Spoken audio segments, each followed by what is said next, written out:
The top 3 causes in rising insurance rates for fleet are, the biggest one is social inflation and nuclear verdicts. When I talked to the insurance guys, I was like, well, what do you mean by nuclear verdicts? And the prime example he gave me was, everybody's heard about the lady that went through McDonald's and ordered the coffee. And when it was all said and done, she burned herself with the coffee because the lid wasn't on, and she ends up getting paid out $3 million. It's no different than in motor vehicle accidents, because as soon as we have an accident and somebody realizes we have a name on the side of our vehicle, all of a sudden, what do they think? Money. You have money.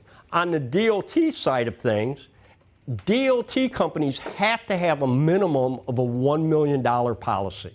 Almost every single company that has a DOT number, they have the $1 million policy, but then they have to cover themselves by having umbrella policies, usually 2, 3 policies that each have $2 to $3 million on those policies to cover them because of the way the payouts.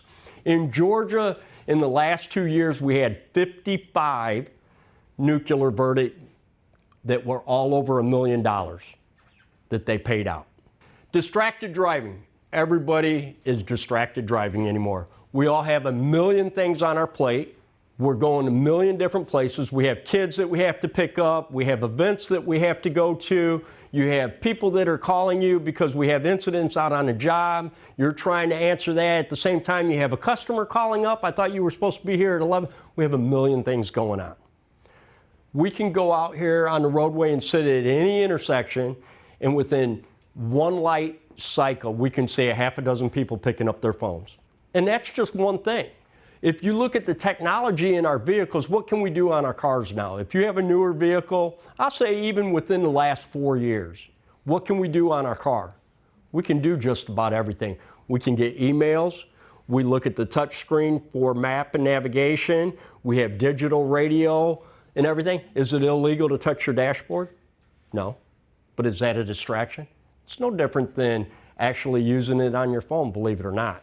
General lack of available insurance capacity. Carriers are no longer willing to put up the higher layers that they used to, and they're now limiting the policies that they pay out, and they limit you to.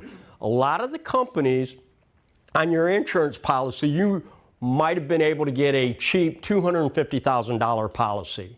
They are now limiting that. They're putting it back down. Believe it or not, everybody thinks the insurance companies are making tons of money on the fleet and the commercial side of it. They're losing money. Believe it or not, they are actually losing money. Where the insurance companies are making their money, which I thought was kind of surprising to me, is actually on the workman's comp side.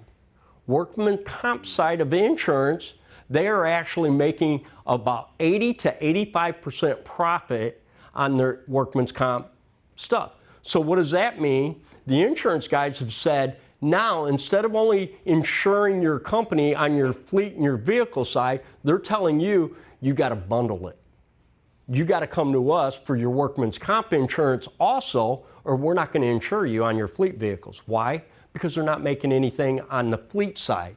But if they can go ahead and put in on the workman's comp and insure you on that, and the rates are fairly manageable, they've stayed good, what they're doing, they're making their money on the workman's comp side.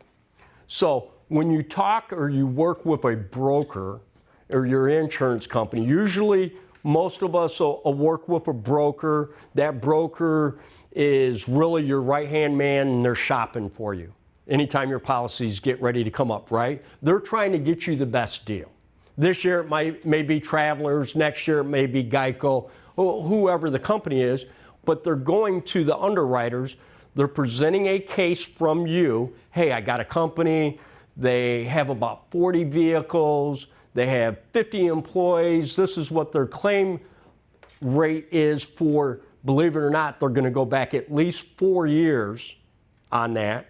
Not like we look at our MVRs and everything else, 2 years or 3 years. On the DOT side, it's 2 years. It stays on the company. They're going back all the way 4 years. So if you have an incident, it's important to remember that because it's going to take you almost 4 years to get that off your record. And we're going to talk a little bit more here in a few minutes about, geez, I had an incident, but how can I minimize that when it starts coming up for costs and I'm starting to shop around a little bit?